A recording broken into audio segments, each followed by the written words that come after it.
Esther, Chapter 1. Queen Vashti deposed. This is what happened during the time of Xerxes, the Xerxes who ruled over 127 provinces stretching from India to Kush. At that time, King Xerxes reigned from his royal throne in the citadel of Susa, and in the third year of his reign he gave a banquet for all his nobles and officials, the military leaders of Persia and Media. The princes and the nobles of the provinces were present.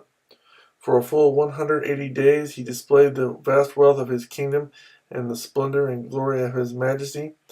When these days were over, the king gave a banquet lasting 7 days in the enclosed garden of the king's palace for all the people from the least to the greatest who were in the citadel of Susa.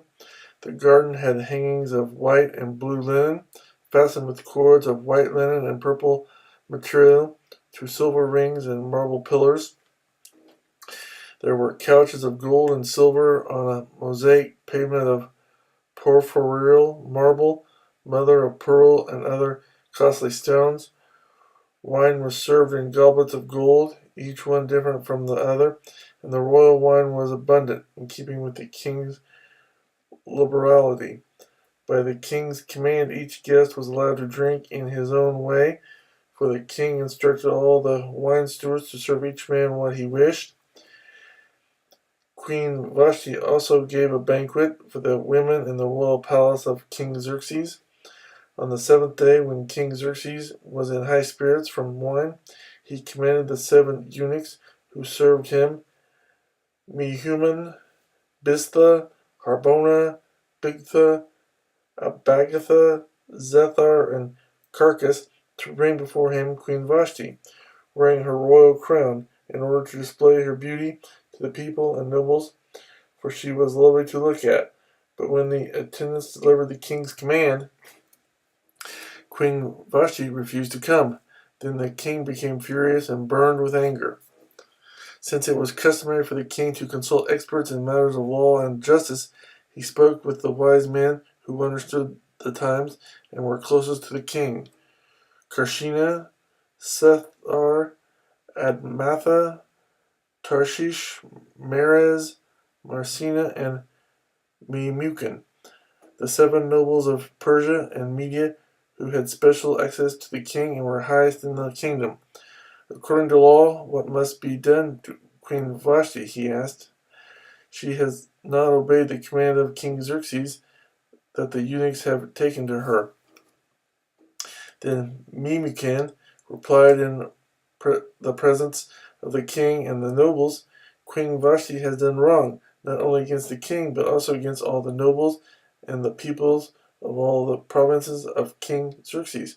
For the queen's conduct will become known to all the women, and so they will despise their husbands and say, King Xerxes commanded Queen Vashti to be brought before him, but she would not come. This very day, the Persian and Median women of the nobility who have heard about the queen's conduct will respond to all the king's nobles in the same way. There will be no end of disrespect and discord. Therefore, if it pleases the king, let him issue a royal decree, and let it be written in the laws of Persia and Media, which cannot be repealed, that Vashti is never again to enter the presence of King Xerxes. Also let the king give her royal position to someone else who is better than she. Then when the king's edict is proclaimed throughout all his vast realm, all the women will respect their husbands, from the least to the greatest. The king and his nobles were pleased with this advice, so the king did as Memucan proposed. He sent dispatches to all parts of the kingdom, to each province in its own script, and to each people in its own language, proclaiming in each people's tongue that every man should be ruler over his own household. Esther, Chapter 2. Esther made queen. Later, when the anger of King Xerxes had subsided, he remembered Vashti, and what she had done, and what he had decreed about her. Then the king's personal attendants proposed, let a search be made for beautiful young virgins for the king. Let the king appoint commissioners in every province of his realm to bring all these beautiful girls into the harem at the citadel at Susa. Let them be placed under the care of Haggai, the king's eunuch, who is in charge of the women. and let beauty treatments be given to them. Then let the girl who pleases the king be queen instead of Vashti." This advice appealed to the king, and he followed it. Now there was in the citadel of Susa a Jew of the tribe of Benjamin named Mordecai, son of Jair, the son of Shimei, the son of Kish, who had been carried into exile from Jerusalem by Nebuchadnezzar, king of Babylon, among those taken captive with Jehoiakim, king of Judah. Mordecai had a cousin named Hadassah, whom he had brought up because she had neither father nor mother. This girl, who was also known as Esther, was lovely in form and features, and Mordecai had taken her as his own daughter when her father and mother died. When the king's order and edict had been proclaimed, many girls were brought to the citadel of Susa and put under the care of Hegai. Esther also was taken to the king's palace and entrusted to Hegai, who had charge of the harem. The girl pleased him and won his favor. Immediately he provided her with her beauty treatments and special food. He assigned to her 7 maids selected from the king's palace and moved her and her maids into the best place in the harem. Esther had not revealed her nationality and family background because Mordecai had forbidden her to do so. Every day he walked back and forth near the corridor of the harem to find out how Esther was and what was happening to her. Before girl's turn came to go into King Xerxes, she had to complete 12 months of beauty treatments prescribed for the women. 6 months with oil of myrrh and 6 with perfumes and cosmetics. And this is how she would go to the king. Anything she wanted was given to her to take with her from the harem to the king's palace. In the evening she would go there, and in the morning return to another part of the harem to the care of Shazgaz, the king's eunuch who was in charge of the concubines. She would not return to the king unless he was pleased with her and summoned her by name. When the turn came for Esther, the girl Mordecai had adopted, the daughter of his uncle Abihail, to go to the king. She asked for nothing other than what Hegai, the king's eunuch who was in charge of the harem, suggested, and Esther won the favor of everyone who saw her.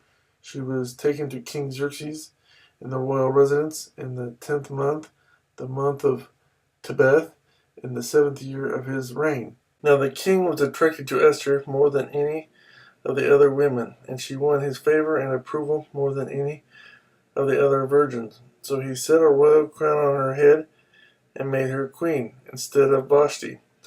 And the king gave a great banquet, Esther's banquet, for all his nobles and officials. He proclaimed a holiday throughout the provinces and distributed gifts with royal liberality.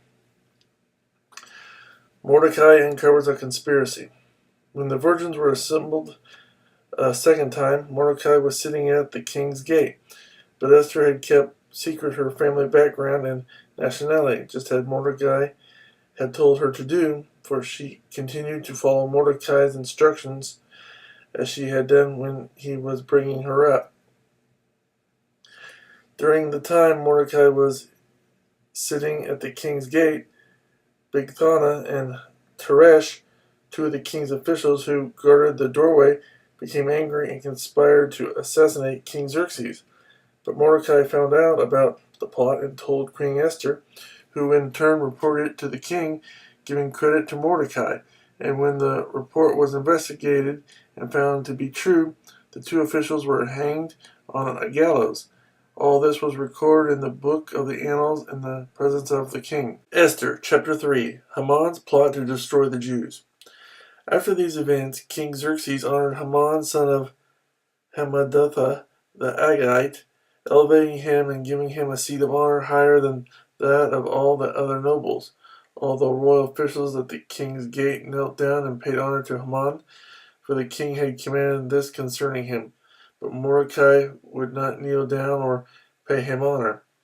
Then the royal officials at the king's gate asked Mordecai, "Why do you disobey the king's command?" Day after day they spoke to him, but he refused to comply.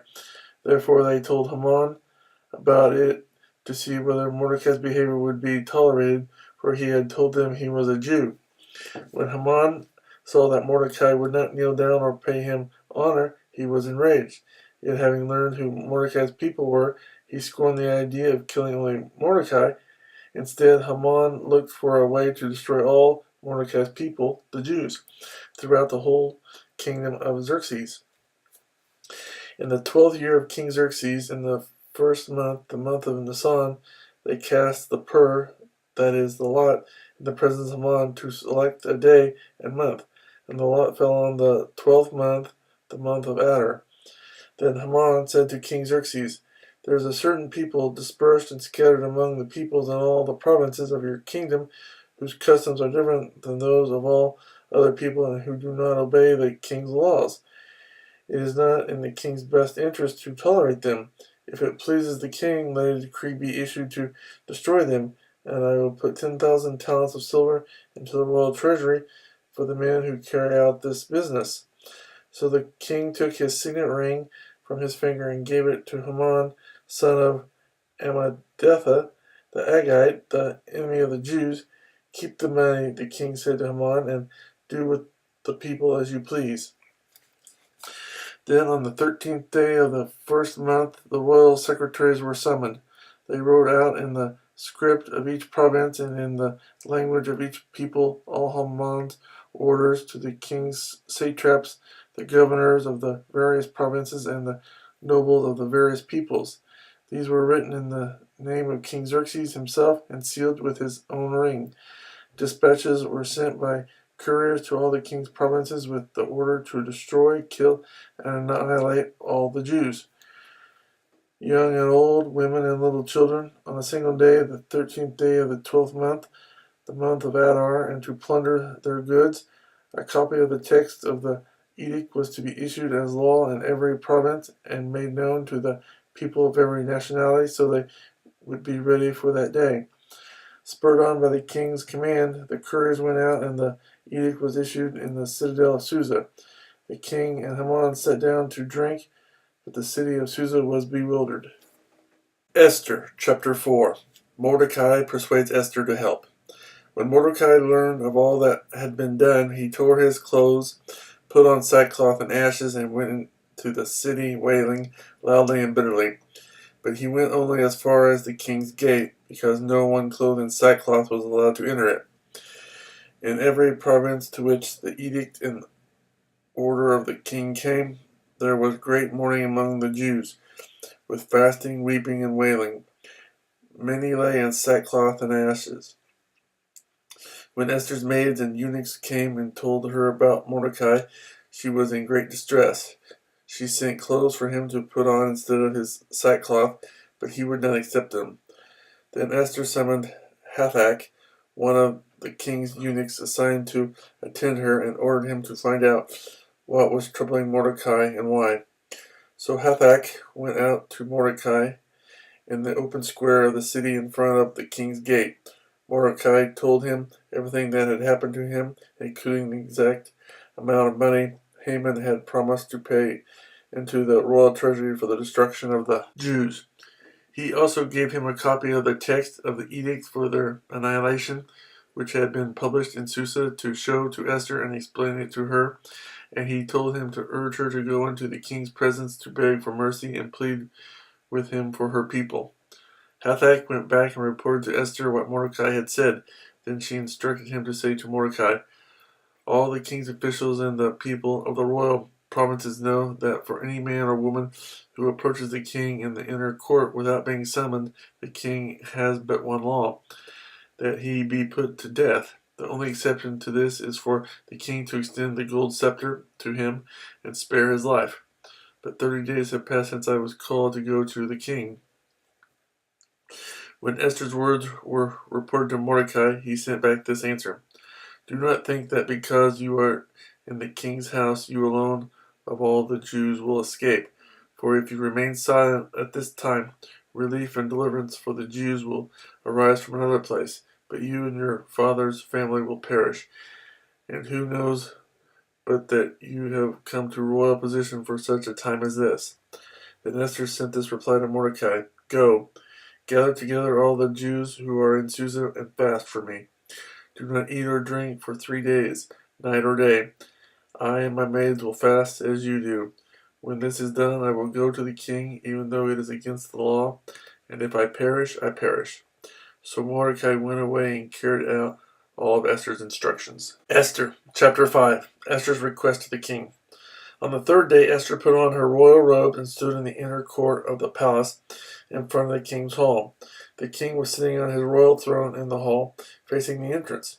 When he saw Queen Esther standing in the court, he was pleased with her and held out to her the gold scepter that was in his hand.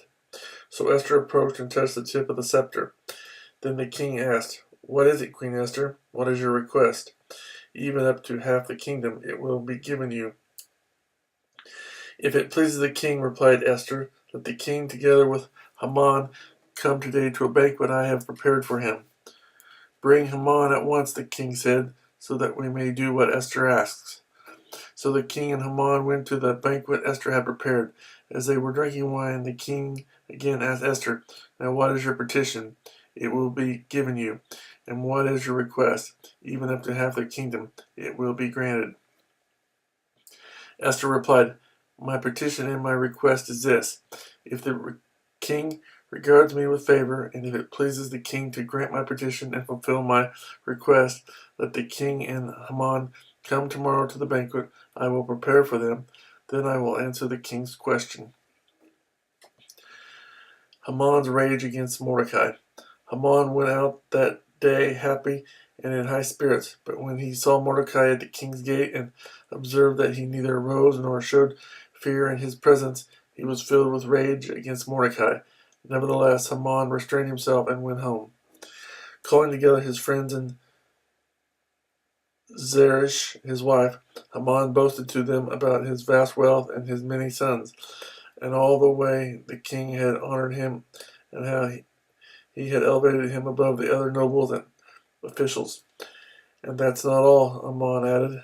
"I'm the only person Queen Esther invited to accompany the king to the banquet she gave, and she has invited me along with the king tomorrow. But all this gives me no satisfaction as long as I see that Jew Mordecai sitting at the king's gate." His wife Zeresh and all his friends said to him, "Have a gallows built 75 feet high, and ask the king in the morning to have Mordecai hanged on it. Then go with the king to the dinner and be happy." This suggestion delighted Haman, and he had the gallows built. Esther, chapter 6. Mordecai honored. That night the king could not sleep, so he ordered the book of the Chronicles, the record of his reign, to be brought in and read to him. It was found recorded that Mordecai had exposed Bigthana and Teresh, two of the king's officers who guarded the doorway, who had conspired to assassinate King Xerxes. "What honor and recognition has Mordecai received for this?" the king asked. "Nothing has been done for him," his attendants answered. The king said, "Who is in the court?" Now Haman had just entered the outer court of the palace to speak to the king about hanging Mordecai on the gallows he had erected for him.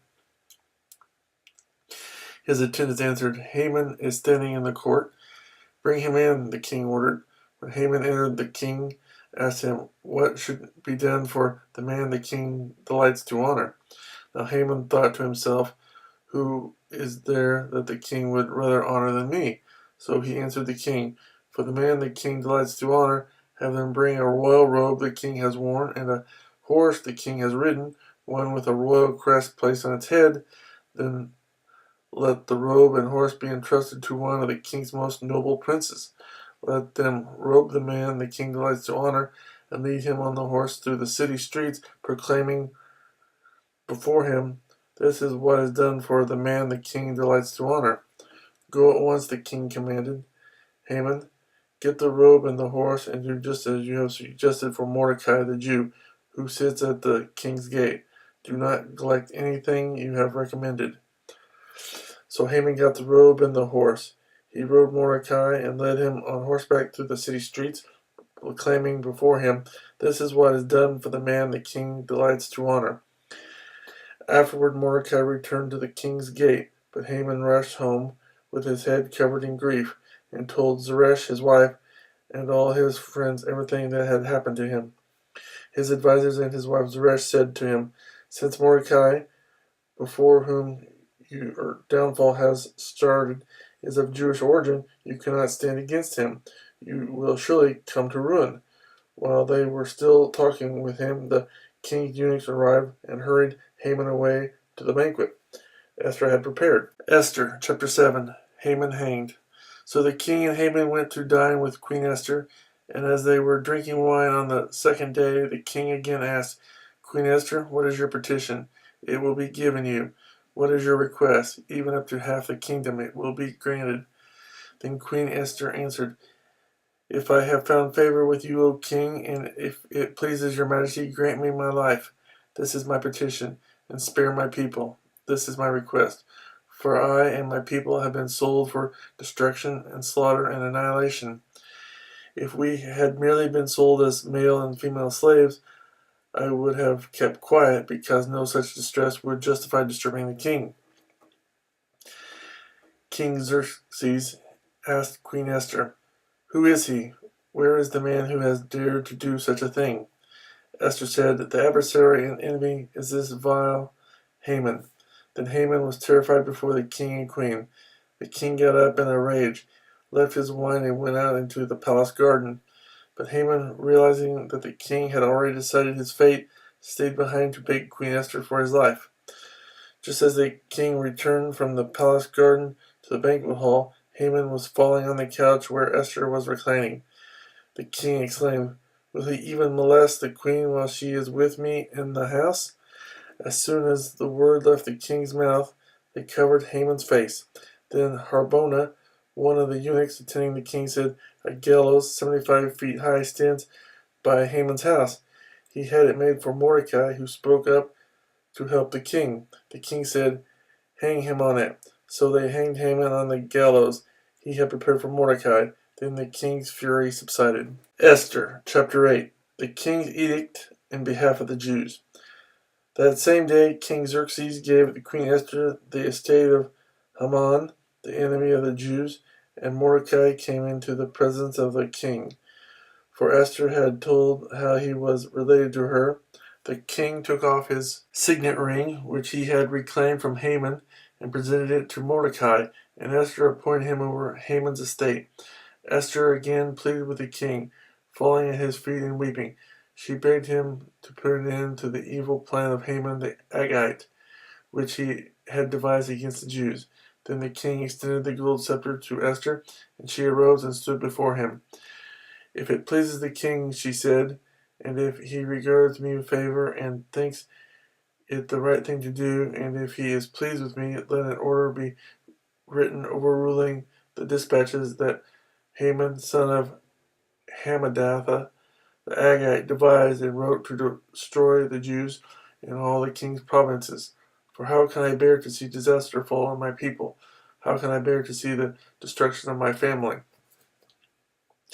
King Xerxes replied to Queen Esther and to Mordecai the Jew, "Because Haman attacked the Jews, I have given his estate to Esther, and they have hanged him on the gallows. Now write another decree in the king's name in behalf of the Jews, as seems best to you, and seal it with the king's signet ring. For no document written in the king's name and sealed with his ring can be revoked." At once the royal secretaries were summoned. On the 23rd day of the third month, the month of Sivan, they wrote out all Mordecai's orders to the Jews and to the satraps, governors, and nobles of the 127 provinces stretching from India to Cush. These orders were written in the script of each province and the language of each people, and also to the Jews in their own script and language. Mordecai wrote in the name of King Xerxes, sealed the dispatches with the king's signet ring, and sent them by mounted couriers who rode fast horses, especially bred for the king. The king's edict granted the Jews in every city the right to assemble and protect themselves, to destroy, kill, and annihilate any armed forces of any nationality or province that might attack them and their women and children, and to plunder the property of their enemies. The day appointed for the Jews To do this in all the provinces of King Xerxes was the 13th day of the 12th month, the month of Adar. A copy of the text of the edict was to be issued as law in every province and made known to the people of every nationality, so that the Jews would be ready on the day to avenge themselves on their enemies. The couriers riding the royal horses raced out, spurred on by the king's command, and the edict was also issued in the citadel of Susa. Mordecai left the king's presence wearing the royal garments of blue and white, a large crown of gold, and a purple robe of fine linen, and the city of Susa held a joyous celebration. For the Jews it was a time of happiness and joy, gladness and honor. In every province and in every city where the edict of the king went, there was joy and gladness among the Jews, with feasting and celebrating. And many people of other nationalities became Jews because fear of the Jews had seized them. Esther, chapter 9, Triumph of the Jews. On the 13th day of the 12th month, the month of Adar, the edict commanded by the king was to be carried out. On this day, the enemies of the Jews had hoped to overpower them, but now the tables were turned and the Jews got the upper hand over those who hated them. The Jews assembled in their cities in all the provinces of King Xerxes to attack those seeking their destruction. No one could stand against them, because the people of all the other nationalities were afraid of them, and all the nobles of the provinces, the satraps, the governors, and the king's administrators helped the Jews because fear of Mordecai had seized them. Mordecai was prominent in the palace. His reputation spread throughout the provinces, and he became more and more powerful. The Jews struck down all their enemies with the sword, killing and destroying them, and they did what they pleased to those who hated them. In the citadel of Susa, the Jews killed and destroyed 500 men.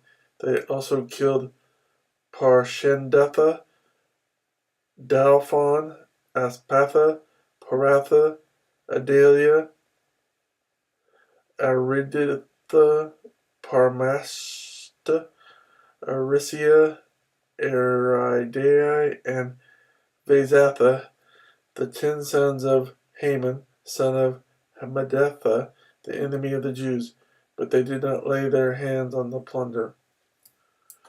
The number of those slain in the citadel of Susa was reported to the king that same day. The king said to Queen Esther, "The Jews have killed and destroyed 500 men and the 10 sons of Haman in the citadel of Susa. What have they done in the rest of the king's provinces? Now, what is your petition? It will be given you. What is your request? It will also be granted." "If it pleases the king," Esther answered, "give the Jews in Susa permission to carry out this day's edict tomorrow also, and let Haman's 10 sons be hanged on gallows." So the king commanded that this be done. An edict was issued in Susa, and they hanged the 10 sons of Haman. The Jews in Susa came together on the 14th day of the month of Adar, and they put to death in Susa 300 men, but they did not lay their hands on the plunder. Meanwhile, the remainder of the Jews who were in the king's provinces also assembled to protect themselves and get relief from their enemies. They killed 75,000 of them, but did not lay their hands on the plunder. This happened on the 13th day of the month of Adar, and on the 14th they rested and made it a day of feasting and joy. Purim celebrated. The Jews in Susa, however, had assembled on the 13th and 14th, and then on the 15th they rested and made it a day of feasting and joy. That is why rural Jews, those living in villages, observe the 14th of the month of Adar as a day of joy and feasting, a day for giving presents to each other. Mordecai recorded these events, and he sent letters to all the Jews throughout the provinces of King Xerxes, near and far, to have them celebrate annually the 14th and 15th days of the month of Adar as the time when the Jews got relief from their enemies, and as the month when their sorrow was turned into joy and their mourning into a day of celebration. He wrote them to observe the days as days of feasting and joy and giving presents of food to one another and gifts to the poor. So the Jews agreed to continue the celebration they had begun, doing what Mordecai had written to them. For Haman, son of Hammedatha the Agagite, the enemy of all the Jews, had plotted against the Jews to destroy them, and had cast the spur, that is, the lot, for their ruin and destruction. But when the plot came to the king's attention, he issued written orders that the evil scheme Haman had devised against the Jews should come back onto his own head, and that he and his son should be hanged on the gallows. Therefore these days were called Purim, from the word pur, because of everything written in the letter, and because of what they had seen and what had happened to them. The Jews took it upon themselves to establish the custom that they and their descendants and all who join them should without fail observe these 2 days every year in the way prescribed and at the time appointed. These days should be remembered and observed in every generation by every family and in every province and in every city. And these days of Purim should never cease to be celebrated by the Jews, nor should the memory of them die out among their descendants. So Queen Esther, daughter of Abihail, along with Mordecai the Jew, wrote with full authority to confirm this second letter concerning Purim. And Mordecai sent letters to all the Jews in the 127 provinces of the kingdom of Xerxes, words of goodwill and assurance, to establish these days of Purim at their designated times, as Mordecai the Jew and Queen Esther had decreed for them, and as they had established for themselves and their descendants in regard to their times of fasting and lamentation. Esther's decree confirmed these regulations about Purim, and it was written down in the records. Esther, chapter 10. The greatness of Mordecai. King Xerxes imposed tribute throughout the empire to its distant shores, and all his acts of power and might, together with a full account of the greatness of Mordecai, to which the king had raised him, are they not written in the book of the annals of the kings of Media and Persia? Mordecai the Jew was second in rank to King Xerxes, preeminent among the Jews, and held in high esteem by his many fellow Jews, because he worked for the good of his people and spoke up for the welfare of all the Jews.